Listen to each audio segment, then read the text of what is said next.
Hallo zusammen, ich bin Adel der Reisende und ich bin mit meinem Camper unterwegs in Griechenland, zurzeit auf der schönen Insel Kreta, auf Afrata Beach. Also, das hatte ich euch gestern in dem letzten Video gezeigt, wo ich über den inneren Frieden gesprochen habe und wie man dahin kommen kann oder einfache Schritte, die ich aus meinen Erfahrungen her selber gemacht habe und ein Stückchen näher zum inneren Frieden gekommen bin, aber noch nicht ganz dahin gekommen bin. Also ich habe immer noch Wut und Aggressionsthemen in mir. Man merkt das vielleicht mir nicht an. Natürlich in dem Video erscheine ich natürlich immer ganz cool, aber ich kann mich auch aufregen. Und meine Hunde spiegeln mich, beziehungsweise triggern mich auch. Vor allem, wenn ich die zurückrufe und der Buddy ignoriert mich oder so. Passiert immer seltener, allerdings macht das auch noch. Ne? Aber es hat was mit mir zu tun. Es hat nichts mit dem Hund zu tun. Der Hund ist nicht schuld, der kann gar nichts dafür. Also er zeigt mir das einfach, dass irgendwas noch in mir ist und dafür bin ich auch dankbar. Und deshalb habe ich auch vor, mich da weiterzuentwickeln und zu heilen. Und möchte euch da, indem ich über meine eigenen Erfahrungen rede, euch inspirieren, euch ebenfalls mit dem Thema zu befassen. Ähm, und zwar ist mir auch eine mega coole Idee aufgekommen.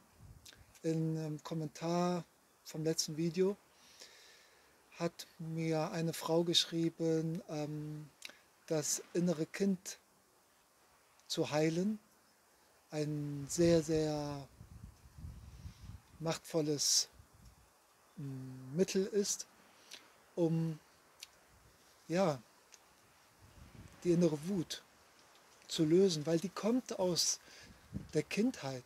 Oftmals kommen unsere Probleme aus der Kindheit, weil als Kind bist du der Welt und deinen Eltern allem bist du hilflos ausgeliefert. Du hast da noch nicht gelernt, zu dir zu stehen, in der Selbstliebe. Ähm, Du weißt nicht, was das bedeutet, wirklich Grenzen zu setzen zu anderen und zu sich zu stehen und sein Wort zu erheben. Natürlich machen das auch Kinder. Ich habe es nicht so gemacht wahrscheinlich. Es kann aber auch sein, wenn du ein Trennungskind bist. Da kannst du ja gar nichts machen. Du bist traurig. Du bist sogar wütend auf deine Eltern, dass sie sich trennen oder dass sie sich streiten, ja, vor dir. Also es kann viele Gründe haben. Ähm, Man ist einfach als Kind ohnmächtig. Und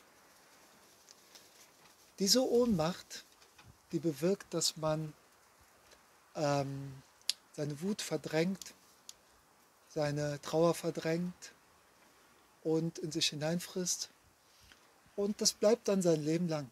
Das ganze Leben lang hast du dann diese Wut in dir. Und die bricht auch ab und zu dann aus, natürlich. Nur sie löst sich nicht von alleine. Man kann natürlich mit ein paar Erkenntnissen arbeiten und so weiter und so fort. Aber wenn man tiefer gehen will, dann muss man an die Ursache ran. Sonst bist du nur an der Oberfläche am Kratzen und kannst damit zwar umgehen, aber du hast es nicht geheilt. Und das stimmt wirklich. Also deshalb geht dieses Video jetzt ein bisschen tiefergründiger als das letzte. Und ich kann auch nur von meiner eigenen Erfahrung reden, beziehungsweise von meinem Beispiel aus. Und ja, gerade als kleiner Junge hört man die Sprüche von Vater auch, sei ein Mann.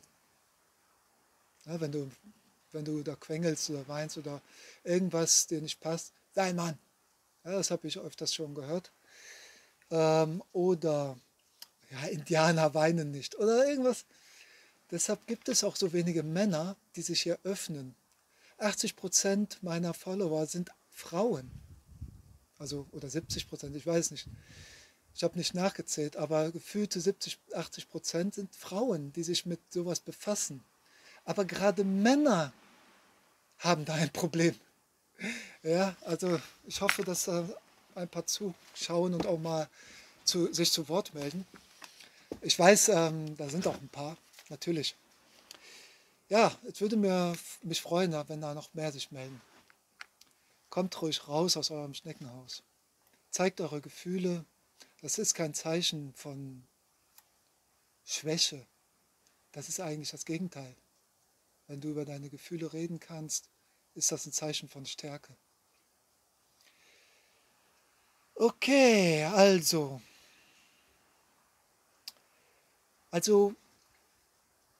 ich habe ein Problem damit, in der Meditation etwas zu visualisieren oder Bilder zu bekommen. Also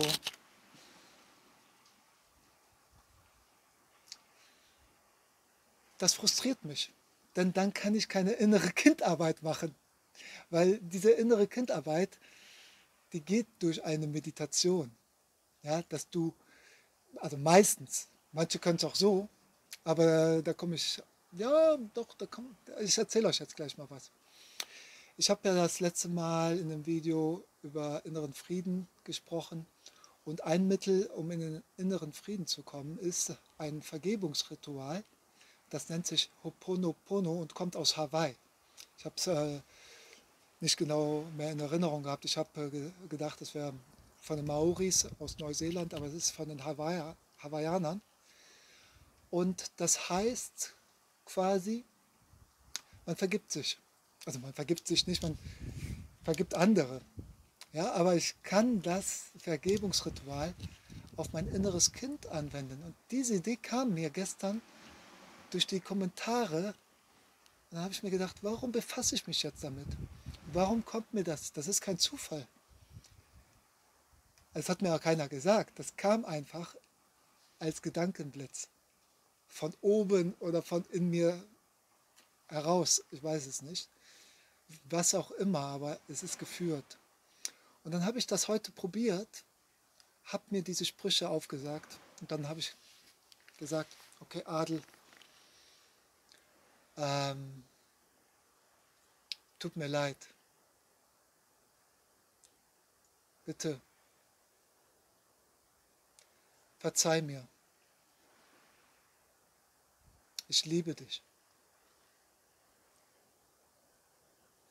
Danke.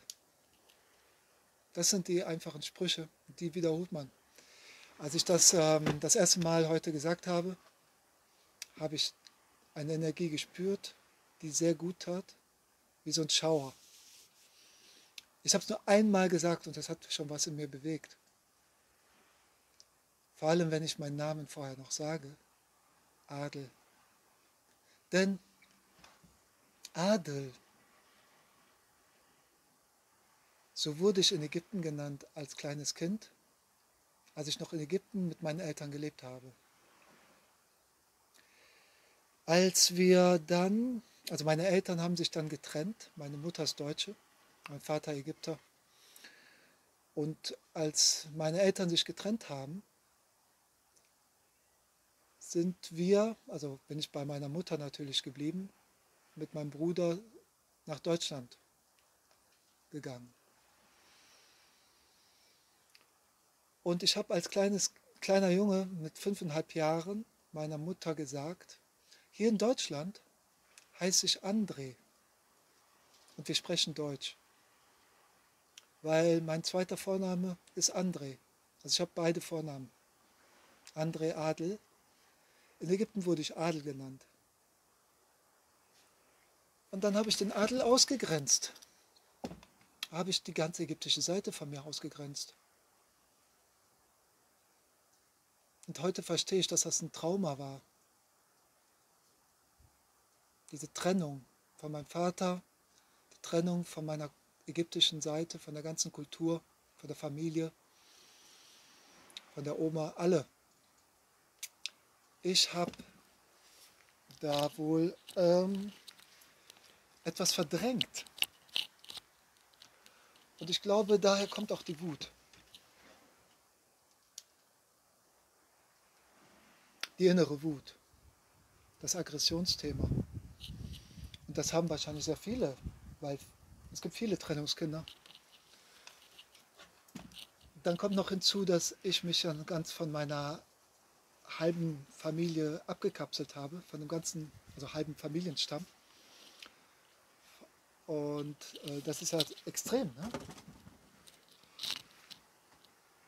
Für Botti, was bist du denn hier? Der kleine Hund von mir. Da komm mal her. Hopp. Ja, komm, hopp. Zeig dich. Hopp, hopp, hopp, hopp, hopp, hopp, hopp. Ja, komm. Oh.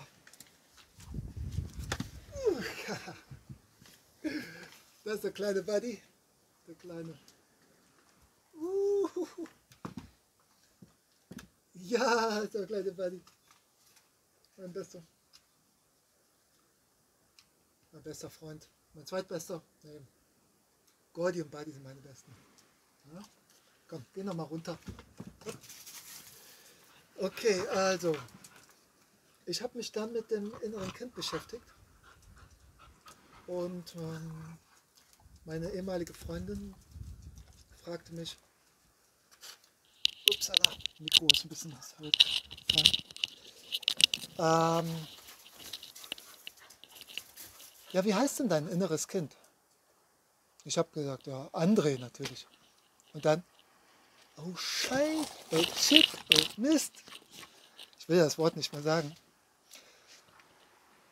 Da ist mir das erste Mal aufgefallen, dass ich den Adel komplett vergessen habe. Und das war vor erst 3 Jahren. Und dann habe ich gesagt, nee, ich heiße André. Quatsch, der kleine, der kleine, der kleine, das innere Kind ist Adel. Ich war Adel. Mein Name war Adel, als ich klein war. Und dann ist mir bewusst geworden, dass ich den ausgegrenzt habe, mein ganzes Leben lang. Die ganze ägyptische Seite. Und als ich das erkannt habe, diese Erkenntnis, hat mir dann so ein Schauer gegeben, so eine Energie. Und das hat mir die Bestätigung gegeben, dass ich mich mit meinem inneren Kind beschäftigen soll. Ja, und dann ist mir noch aufgefallen, nee, ich heiße ja eigentlich, auf der ägyptischen Seite nimmt man auch den Namen vom Vater an, vom Großvater und Urgroßvater. Und dann, als ich die Namen noch aufgesagt habe, dann habe ich nochmal einen Schauer gekriegt. Meine Ahnen, die ich komplett auch ausgegrenzt habe. Das machen aber fast alle Menschen. Wir sollten uns wirklich mit unseren Ahnen beschäftigen, weil unsere Ahnen sind in uns.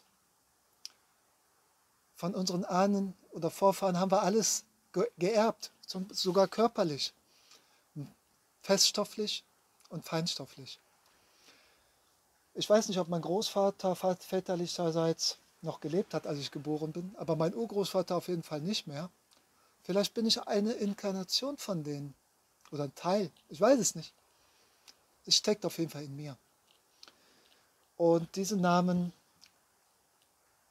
sollte man immer wieder sich auch mal vors Auge halten und auch mit Respekt wertschätzen und dankbar sein, was man von ihnen an Gaben und Talenten und was auch immer geerbt hat. Ja,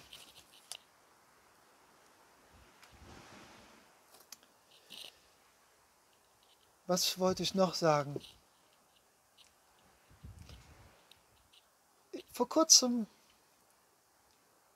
hat sich jetzt sogar ein Teil meiner Familie aus Ägypten bei mir gemeldet.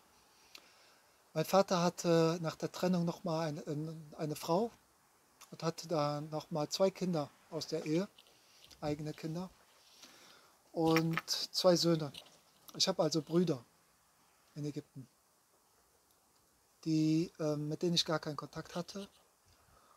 Und die sind jetzt 18 und 20. Und ihr könnten meine Kinder sein. Mein Vater hat nochmal spät Kinder gezeugt. Leider lebt er nicht mehr. Aber ich fühle ihn, wenn ich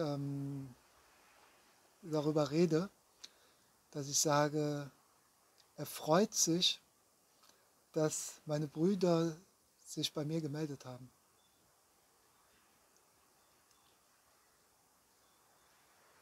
Und zwar vor ein paar Tagen hat sich Machet bei mir gemeldet und Murat, das sind meine beiden Brüder. Und die freuen sich so sehr,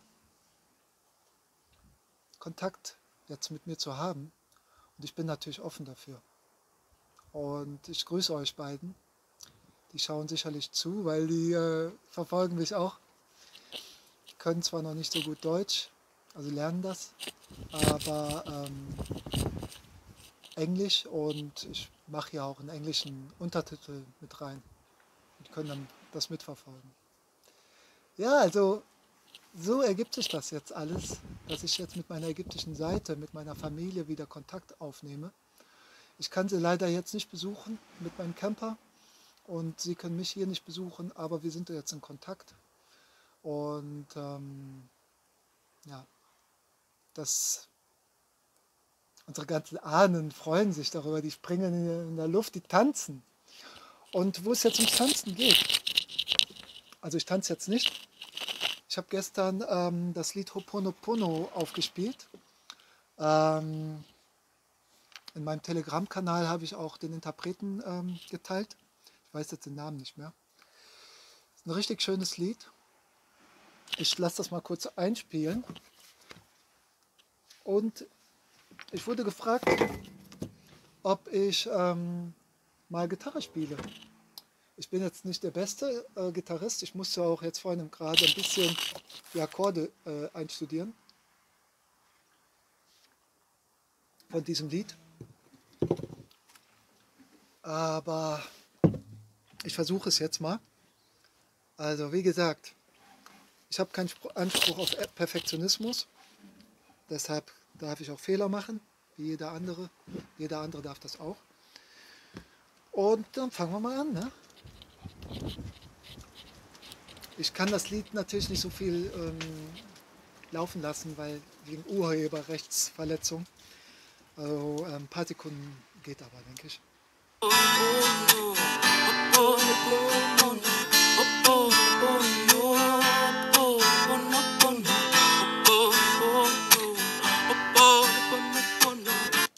Okay, so geht das, ja. Oh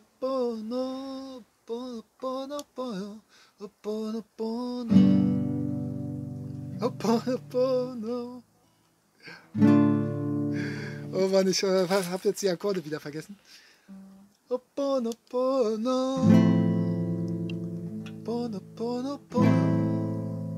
Ungefähr so. Das sind die Akkorde. Und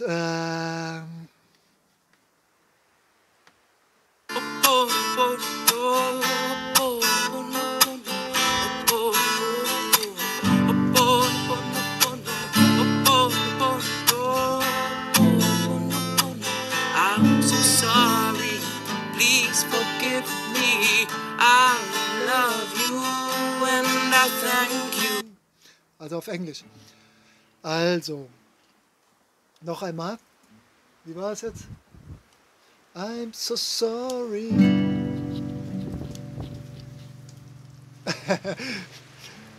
Please forgive me.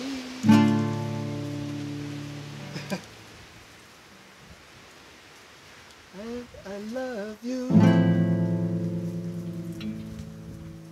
And I thank you.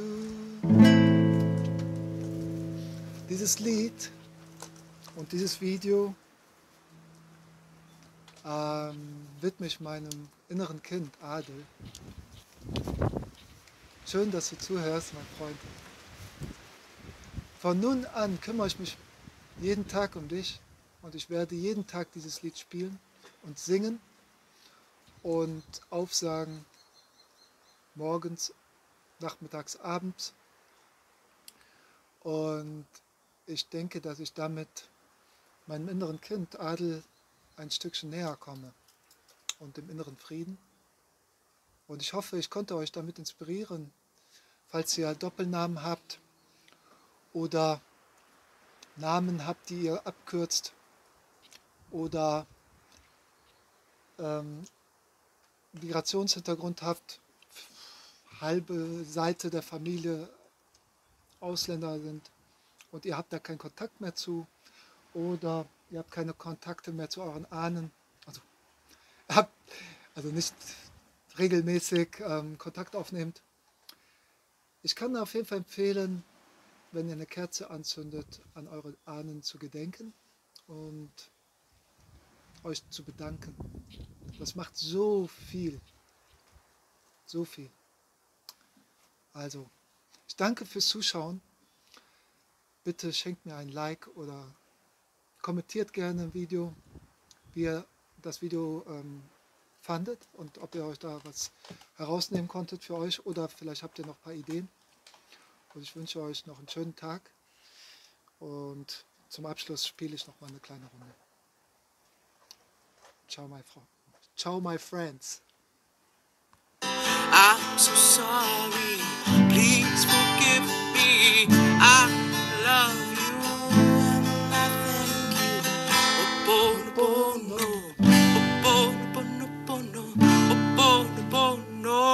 Okay, jetzt muss ich aufhören, sonst kriege ich Ärger.